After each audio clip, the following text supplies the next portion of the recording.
In Greek mythology, Persephone is often remembered as the queen of the underworld, the wife of Hades, the daughter of Demeter, the goddess who returns every spring. But behind that beautiful cycle is a darker question. Did Persephone become a queen? Or was she taken, traded, and trapped by gods who never asked what she wanted? This is the Persephone case.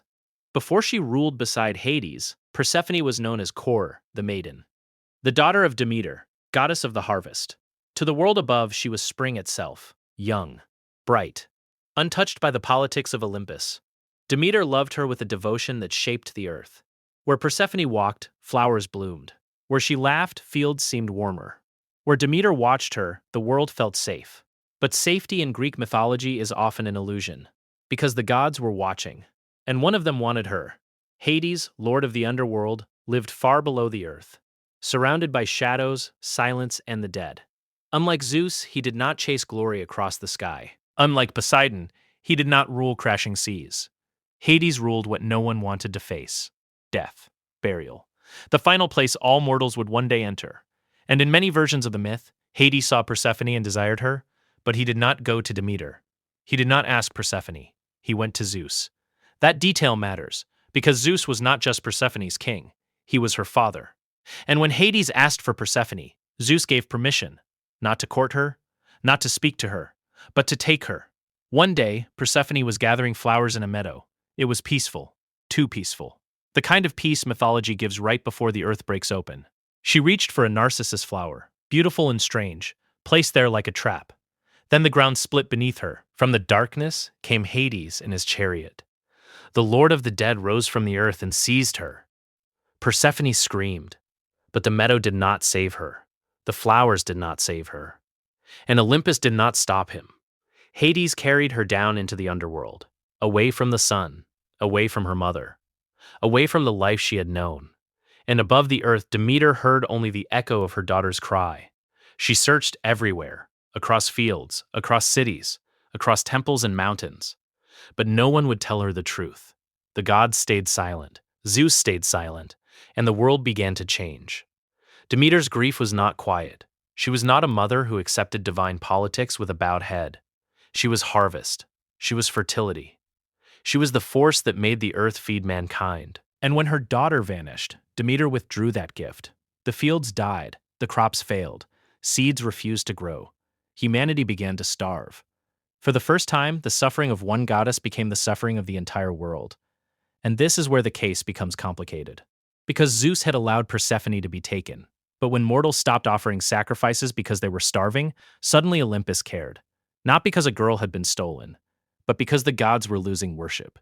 So Zeus sent Hermes into the underworld. The message was simple: Persephone had to return.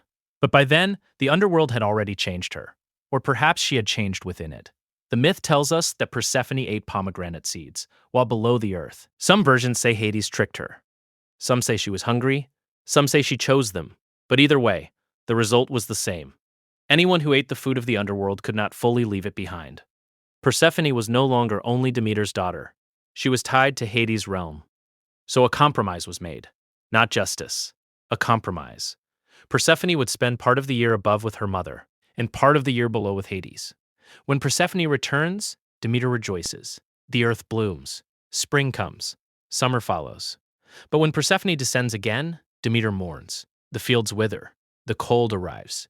And the world remembers the price of a daughter taken into the dark. That is the version many people know. A myth explaining the seasons. But if this is a case file, then we have to ask the harder question: who is guilty? Hades is the obvious answer.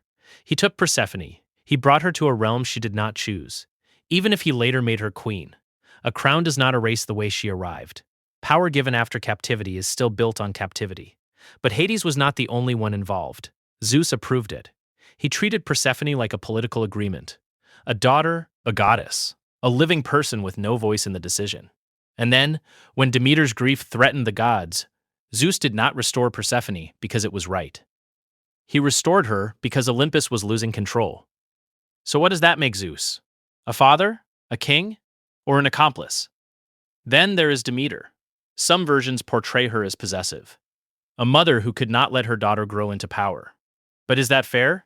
Demeter did not lose Persephone to marriage. She lost her to a deal made behind her back. Her rage destroyed the harvest, yes, but her rage was also the only reason anyone listened. Without Demeter's grief, Persephone might never have returned at all. And then there is Persephone herself, the most important person in the story, the one the gods argued over, the one whose life became a treaty between realms. And yet, in many retellings, she is spoken about more than she speaks. But perhaps that silence is why the myth survives, because Persephone becomes a mystery. Was she only a victim? At first, yes, a girl taken from a meadow into the land of the dead. But she does not remain only that. In later myths, Persephone is not weak. She is not merely Hades' wife. She is queen of the underworld. Mortals fear her. Heroes approach her with caution.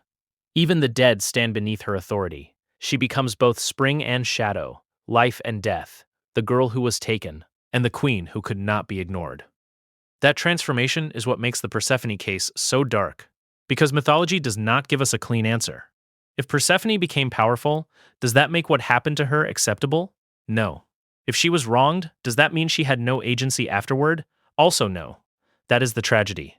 Persephone may have been taken as a prisoner, but she learned to rule as a queen, and maybe that is why her story still feels uncomfortable. It is not only about seasons. It is about what happens when powerful men make decisions over a woman's life, and then call the result destiny.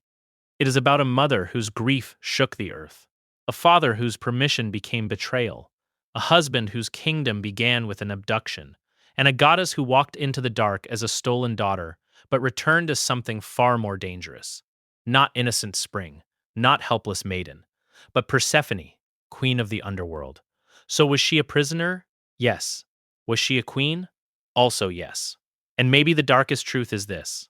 The gods thought they were deciding Persephone's fate, but in the end, the entire world learned to measure time by her absence and celebrate the moment she returned.